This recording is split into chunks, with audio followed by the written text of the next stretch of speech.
In this video, we're going to take a look at the Raymarine element range of multifunction displays. The range is split into two variants. There is the element S, which has chirp sonar, and the element HV, which has chirp sonar, plus hypervision, high frequency, down scanning, side scanning, and 3D sonar. They're all compatible with the quantum wireless radar. They're compatible with AIS. They have an NMEA 2000 connection, and they also have built-in Wi-Fi. The units are available in 7-inch, 9-inch and 12-inch versions in both the S and the HV models. There's a wide range of charting options for the element.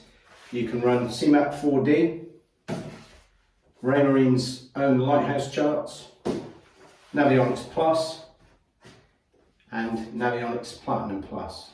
These will run on both the S and the HV version.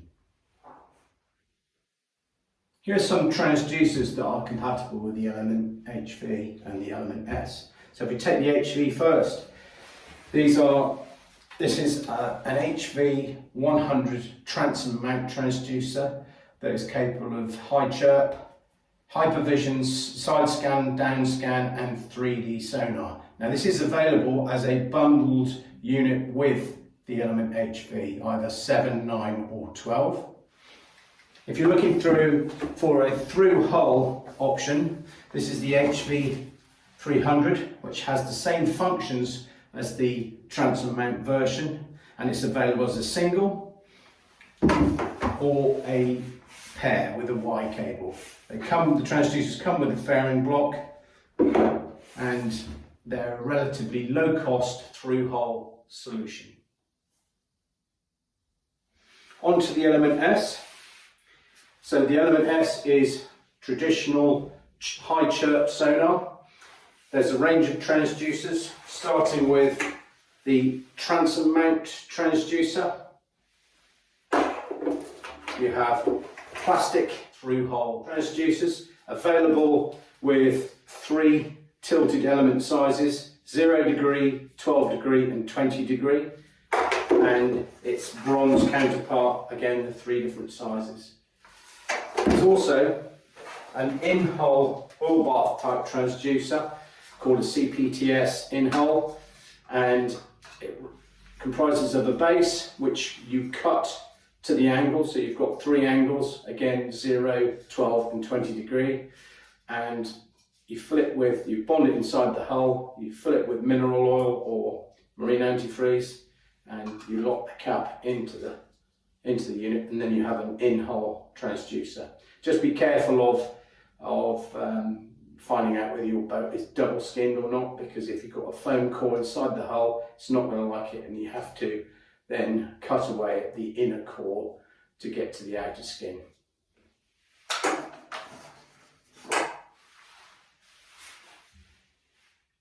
So hypervision transducers will give you this kind of image, and CPTS chirp transducers will give you this kind of image. You can run CPTS chirp transducers on the element HV, but you will need an adapter cable. This is a Raymarine element 9 HV with HV-100 transducer in the box. I'm going to show you the box contents. This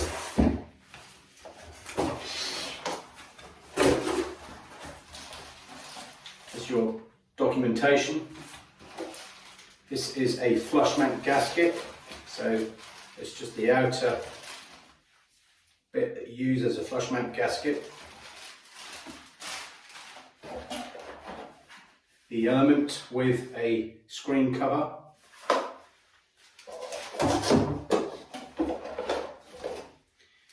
This is the power cable, and this, you'll see it's got 2 cables, so your positive and negative power, and this is your NMEA 2000 device net connection. So rather than port on the back of the unit, it's on a flying lead. There's transducer mounting hardware, the gimbal knobs, and underneath there's a gimbal bracket, and tucked into the side is the HV transducer.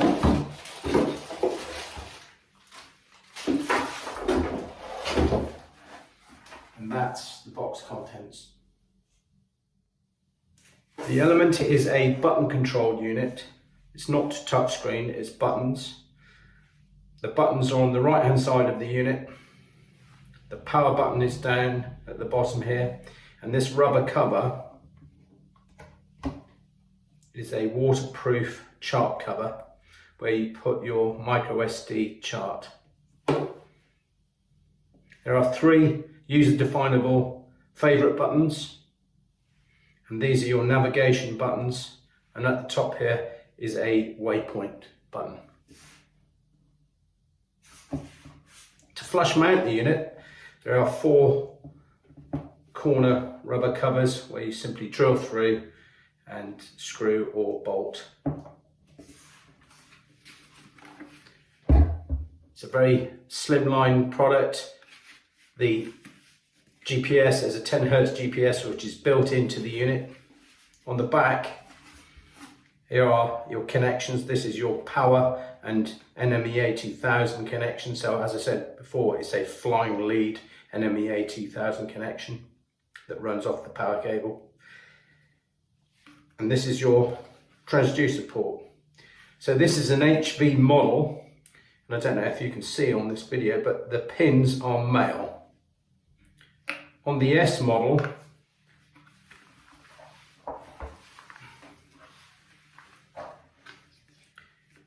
it has a female connection. Other than that, the units are identical in their physical appearance. So when you power on for the first time, the unit enters a startup wizard where you select your language. The main boating activity, in this case, this is an HV unit, so I'm going to use it for fishing. And then you can put your safety clearances in.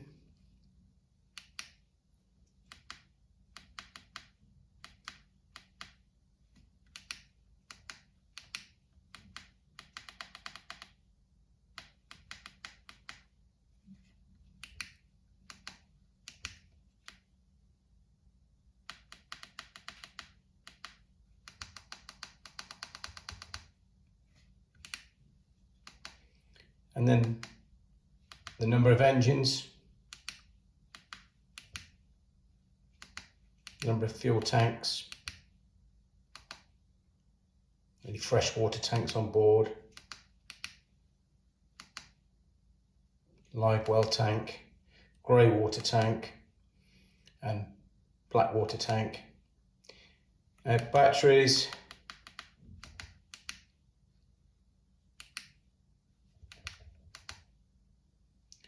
transducer defaults to the hypervision on this particular one, but if you're on an S, you could set up a CPTS transducer. I'm not going to install a radar at this stage. Save and exit. Then it goes through a limitations on use page. You just scroll to the bottom, OK that. And this is your home page.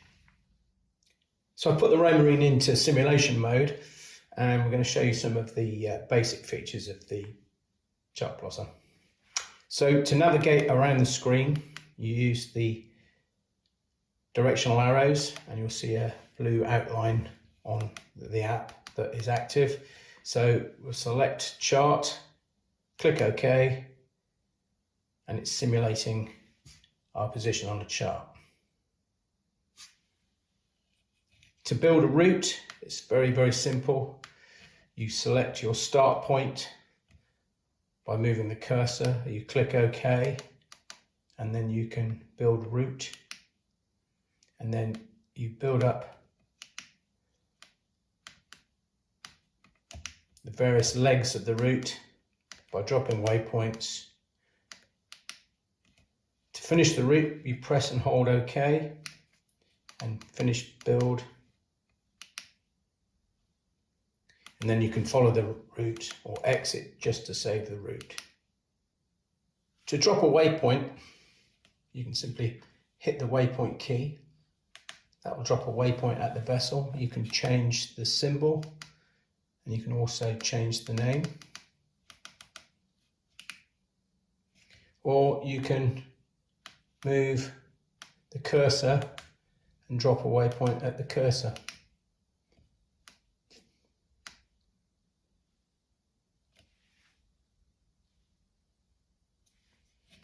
You can also move the cursor to a position of interest. Click OK. And then a really nice feature is find nearest.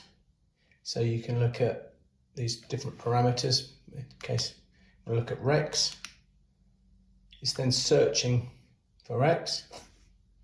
And then it brings up a list of Rex which you can then navigate to by go to or auto route to or show on the chart. Other options in the menu: AIS targets, if you're connected up to an AIS receiver or transceiver. You can list the local targets. You can highlight to show where they are.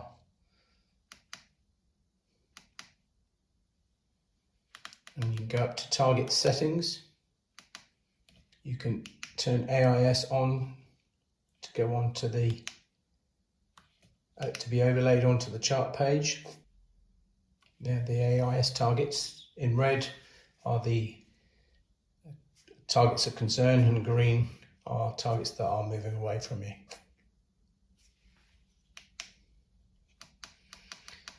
You can also change the chart view. Simplified declutters the chart.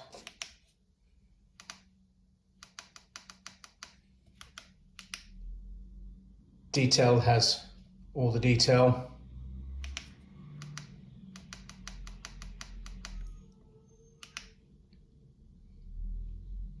Fishing chart is if you have say a Navionics chart, it will show more contours. It's not actually in this simulation, but it will show you more contours of the seabed.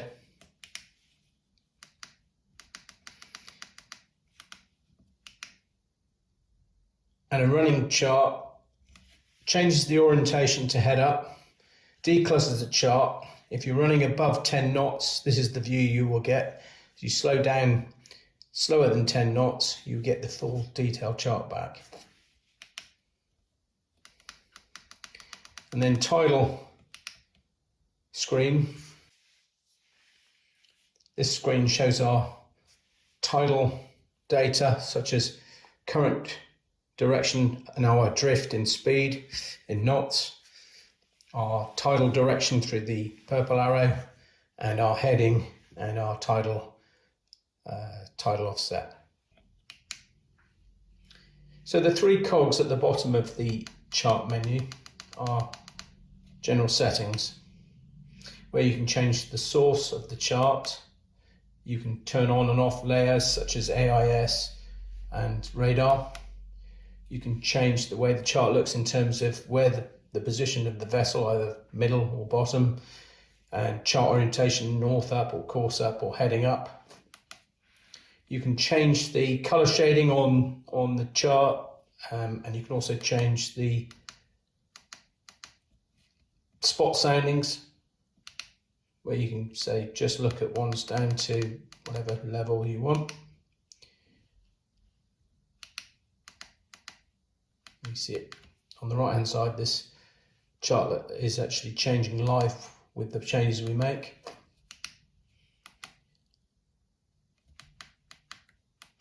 And you can change the data overlays in the corners of the chart.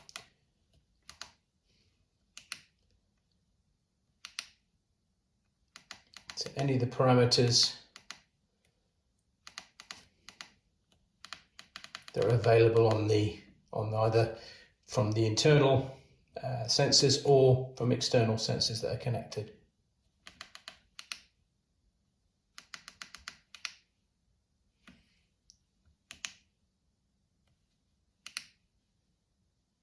So I changed this top left from depth to battery voltage.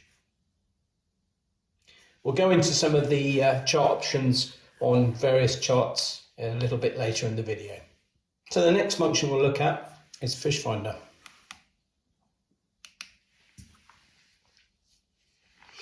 This is traditional chirp sonar, and this is common to both the element HV and the element S. So this is using chirp, so multiple frequency, lower frequency around the 200 kilohertz mark to give us traditional Fishfinder image and bottom. Arches in the water column represent fish, and then you can pick up some level of bottom structure. So this is present on both the S and the HV models, but the HV has also additional sonar features such as high frequency down vision. So it's using 1.2 megahertz, so really high frequency, to give you really good detail of what's on the seabed. This function is not on the element S. So that's down vision. We can also look at side vision. So we're looking at the water column, the line in the middle, that's the surface of the water. And this is the water column to the right and the seabed to the right, and the water column to the left and the seabed to the left.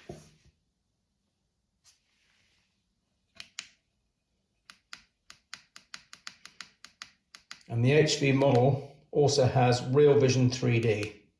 So it uses all the aspects of the sonar to build a 3D model. You can use the arrow keys to pan around. So the scale on the top is showing us our port and starboard distances, and the depth is shown on the right and left hand side.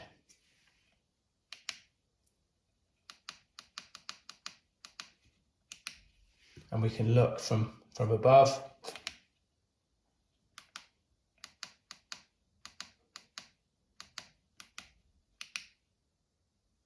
We can follow.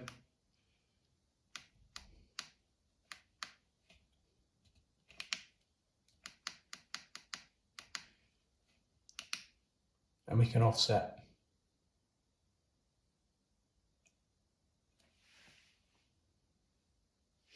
And when we go back to the home page, you'll see the icon for Fishfinder is changed to the last function that we're using in the Fishfinder menu.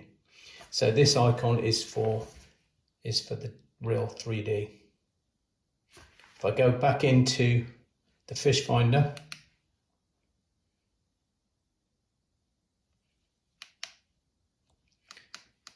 and I change back to traditional chirp sonar,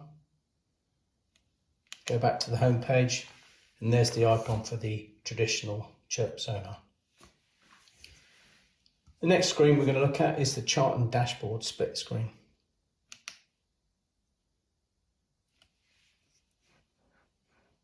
So on the left hand side, the active screen is a chart plotter. On the right hand side, it's simulating engine data.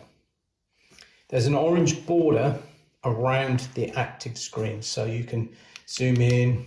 The keys actually work on the highlighted screen. If you want to change the highlighted screen, you press and hold the menu button, and then the orange border will now go around the right hand side of the screen, and we can short press on the menu, and then we can change the screen type to a rolling road, tanks, navigation, by data, lots of data on a data grid, or we can even customize the page by changing those parameters. The rest of the displays are really combinations of the functions we've seen so far. You can edit at any point by holding OK on the highlighted screen, and you can delete those screens. You can select an empty display, click and hold on OK, and then add your own page.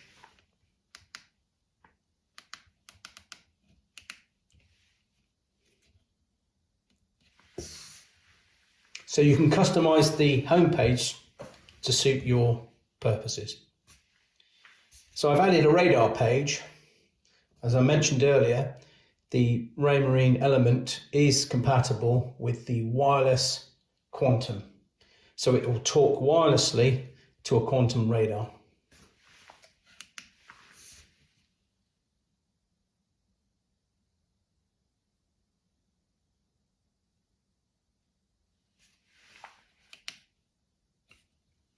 And the menu key gives us options like overlaying AIS targets, guard zone, and then you can change the mode of the radar, harbour mode, offshore, weather or coastal. The three shortcut keys can be assigned one of two ways. You can either go to the function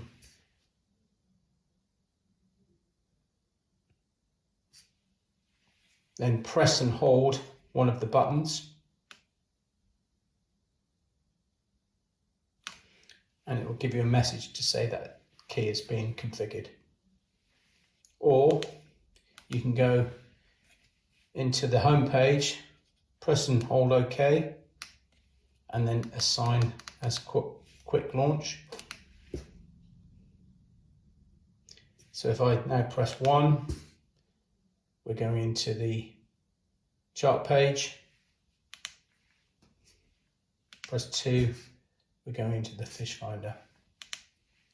And you'll see on the top right hand corner of the icon, 1, 2, and I'm going to assign this as number 3.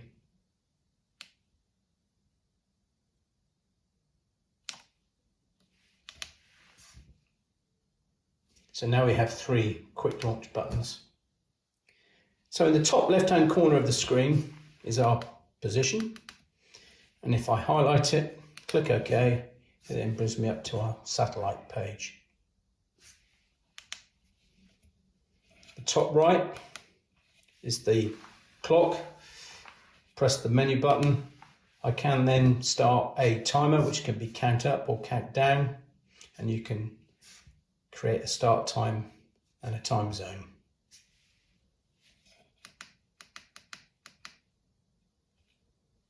And turn daylight saving on and off.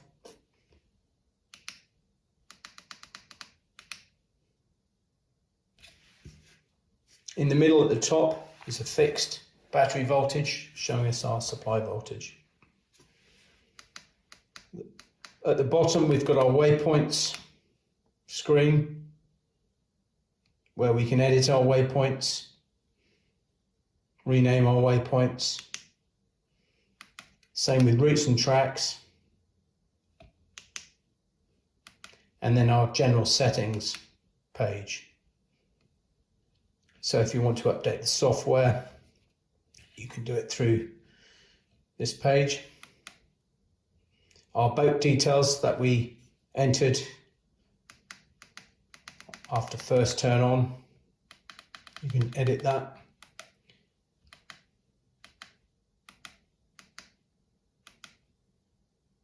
Our units,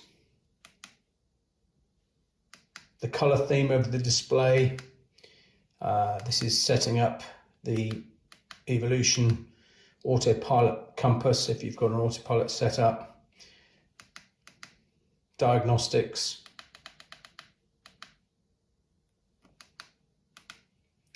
Alarms, you can configure alarms for AIS, waypoint arrival, depth, low voltage. It's all done on this alarms page.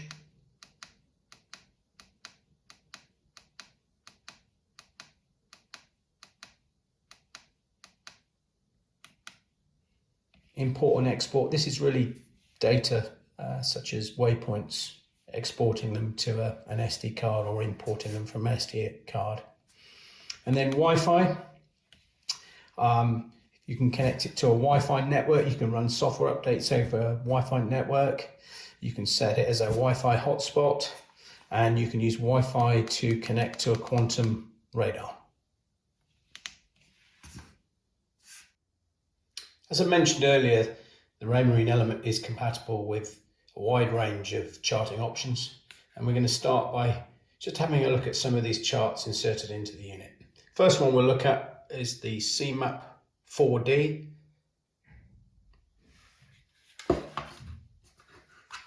So the 4D is supplied, like many other charting options, on a full SD card. To get the micro SD section out of the card, you just pull the end and the micro SD section pops out the full SD adapter.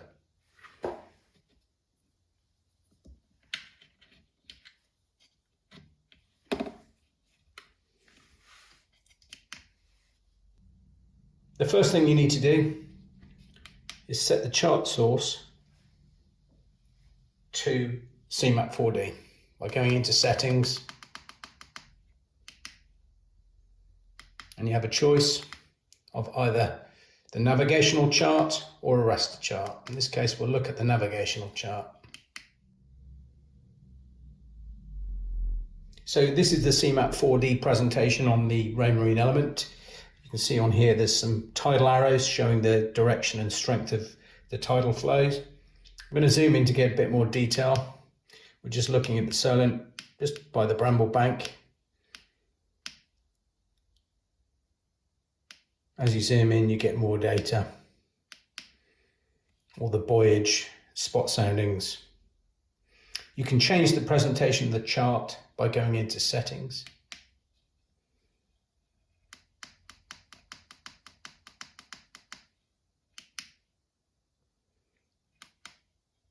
And then you can change the layer detail. You can change the aerial overlay. This is the satellite overlay. So if I turn it on, we now have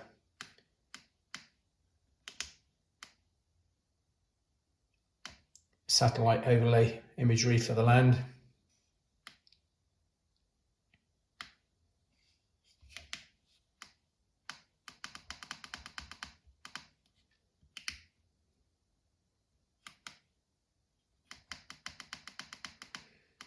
You can change the opacity of the aerial overlay, and you can change the detail of the chart.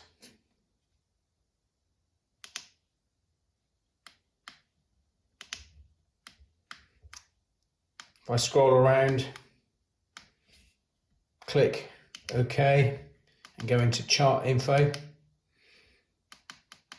it's giving me nearest features such as wrecks,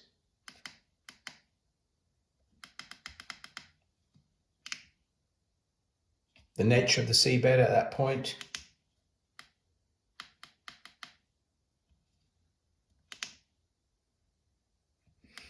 and the other thing we can do is if we click on OK and go into more options, we can find the nearest tidal station,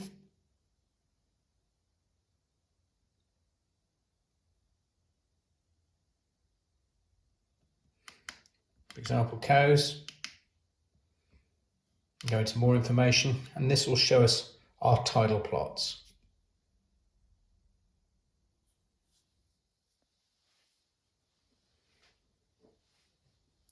CMAP chart has quite an extensive range of points of interest. This is on the handle, and we're looking at our Deacon's Marina, and this is our store. And if you click on the icon and go to chart info, it tells you there's a chandlery and a boatyard and a restaurant. It also has very good details of the marina layouts and public conveniences.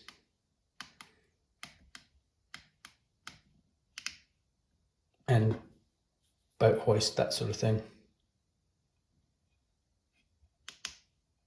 So very detailed information, especially useful if you're going into a marina that you've never been into before. It gives you all the information you need. So for those who like paper charts, the CMAP 4D charting option gives you the ability to display the chart as a raster chart, which very much resembles a paper chart.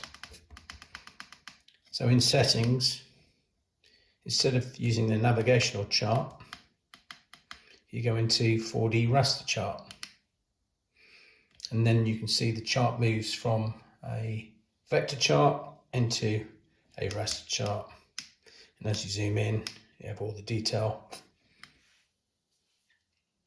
CMAP 4D has an auto routing function called easy routing, and you can build a route between two waypoints, a safe passage between two waypoints based on lowest astronomical tidal data and the parameters of your vessel that you've entered into the Raymarine. So we've put the beam, the draft, and also the mast height into there.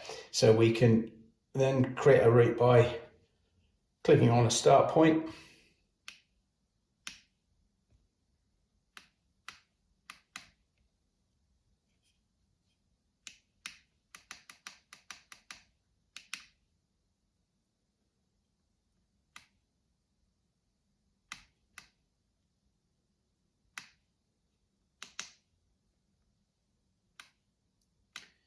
Let's get out to open water. Hold OK, and then auto route to here. And then it calculates the safe passage.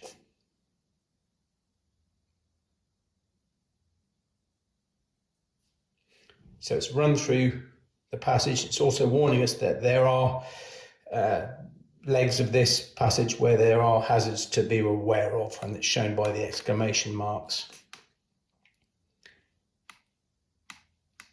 If I click OK again, I can finish the build. And now we can either follow the route, or we can look at the plan of the route. And this shows us our passage out of the channel into clear water.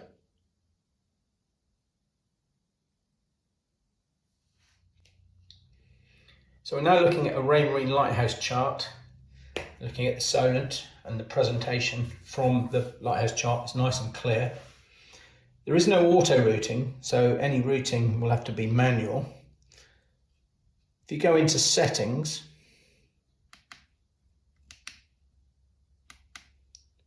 and look at layers, you can change the detail of the chart, and this panel on the right hand side shows you live changes that you're making.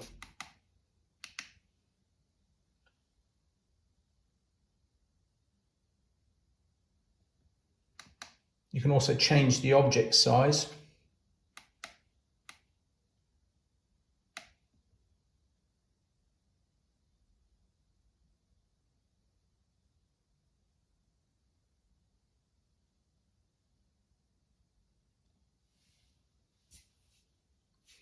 So all the markers are much bigger.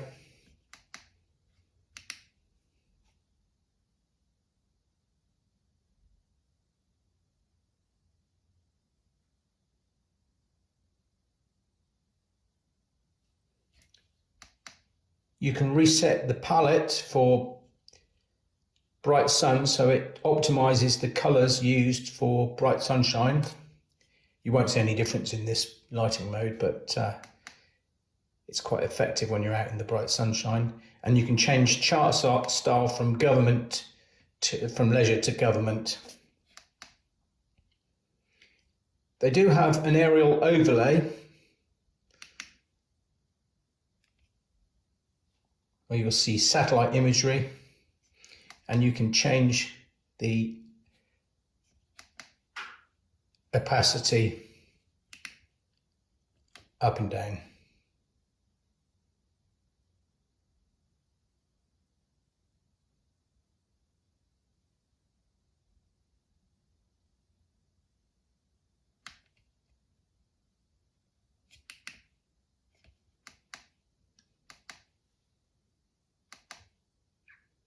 There are tidal and current diamonds that you can look at the tides and currents throughout the day.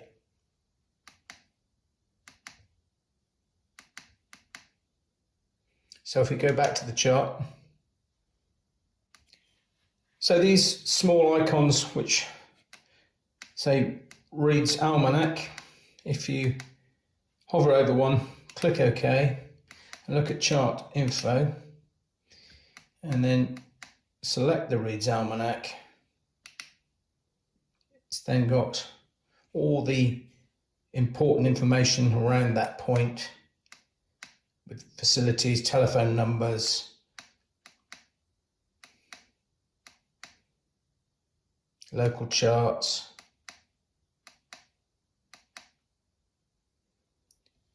quite a lot of information, pilot information around that point of interest. If you look at the marina presentation, so if I scroll in,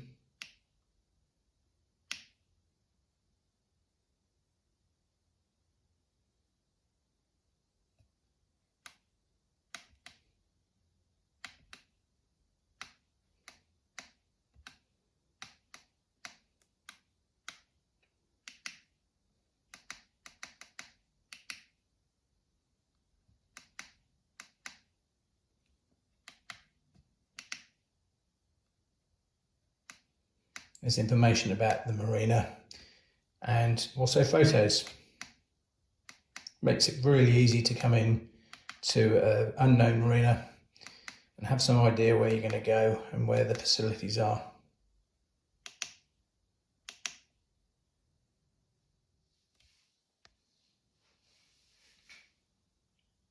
So we're now looking at the element with a Navionics Platinum Plus card.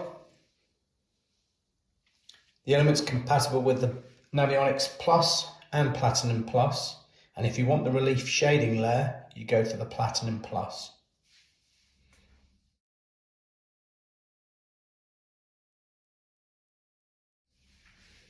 So go into settings, we can then change the presentation of the chart.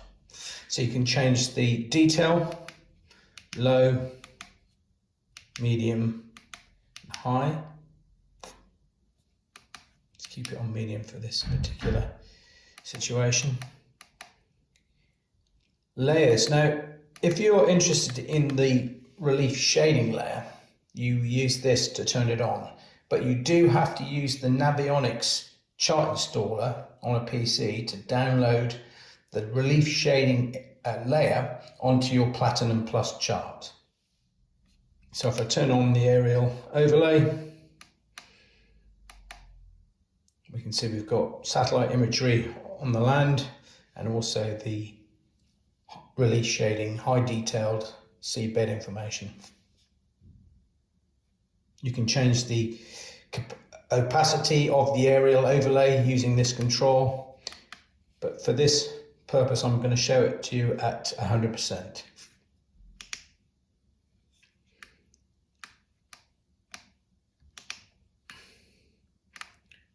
So if I scroll down, let's see if we can look at it. So you can see all the gullies and reefs on the seabed.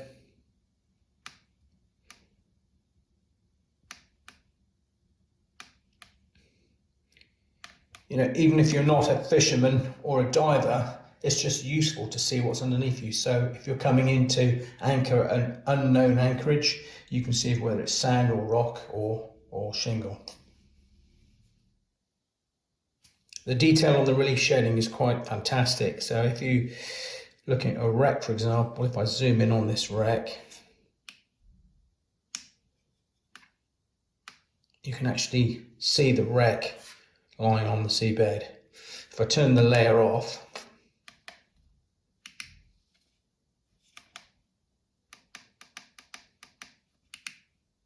you can see we just have the standard wreck symbol.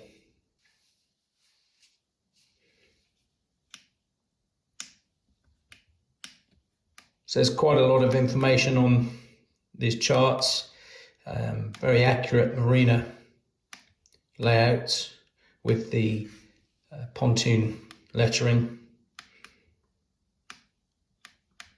If I click on an icon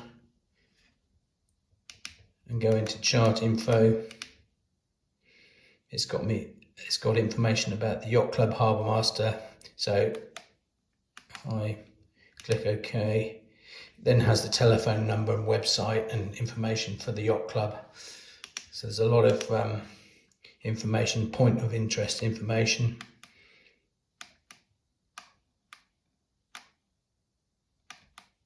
Tides are shown depending on settings, either as tidal diamonds. If you click OK, go into chart info, click on tides, it shows you your tidal plot and where you are on the tidal plot, and you can change the time or the date just to see where you'd be on the tidal plot for any particular port.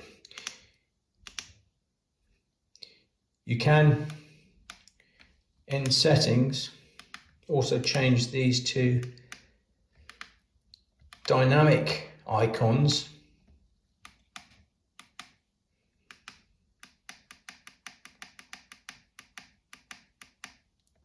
By clicking on the tides, and there we can see it's changed from a diamond to an actual graphic of where you are on the tidal plot.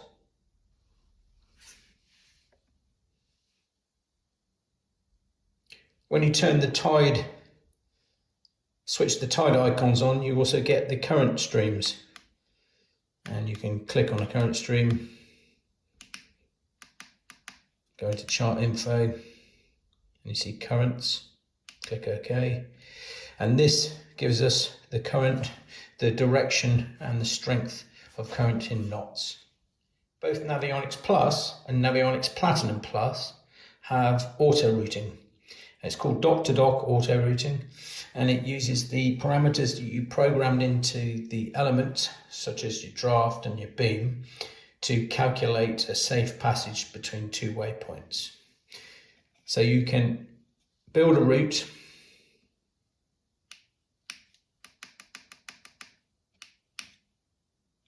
and there's our start waypoint, and we're in Poole Harbour, and we're going to go out to, say, open sea, something like this. Press and hold OK, auto route to here, and it's that now calculating the safe passage. So it's completed the safe passage. I'll click and hold on OK and finish build. We've then created a safe route which we can either follow or follow in reverse, or we can look at the plan of the route. If you go into route options, you can then rename the route, delete it, change the color of the route, but that route is now saved inside the memory.